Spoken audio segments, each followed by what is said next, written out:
ఎంత ధైర్యమా? నాకే ఎదురు చెప్తావా? వద్దండి, వద్దండి, నన్ను కొట్టకండి ప్లీజ్. నేనేమీ తప్పు చేయలేదు. ఇస్లాం దృష్టిలో భార్యాభర్తల సంబంధం ప్రేమ, కరుణ, గౌరవం మరియు పరస్పర బాధ్యతలపై ఆధారపడిన పవిత్ర బంధం. సృష్టికర్త అయిన అల్లాహ్ ఖురాన్లో ఇలా తెలియజేశాడు: మీలో కొందరు మీ భార్యలను ఇష్టపడకపోతే మీకు నచ్చని దాంట్లో అల్లాహ్ గొప్ప మేలు ఉంచి ఉండవచ్చు. సూరా నిసా 4:19. అంటే విశ్వాసి అయిన భర్త తన విశ్వాసురాలైన భార్య పట్ల అసహనం గాని కఠినత్వం గాని చూపకూడదు. ఆమెలో ఏదైనా ఒక అలవాటు అతనికి నచ్చకపోయినా అదే సమయంలో ఆమెలో ఎన్నో మంచి లక్షణాలు, మంచి అలవాట్లు ఉండవచ్చు.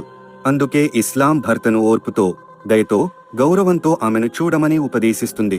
అలాగే దైవ ప్రవక్త వారు స్పష్టంగా హెచ్చరించారు: స్త్రీల విషయంలో అల్లాహ్కు భయపడండి, వారిని కఠినంగా కొట్టకండి, వారికి న్యాయంగా భోజనం, వస్త్రాలు సమకూర్చండి. ఇంకా దైవ ప్రవక్త వారు ఇలా తెలియజేశారు: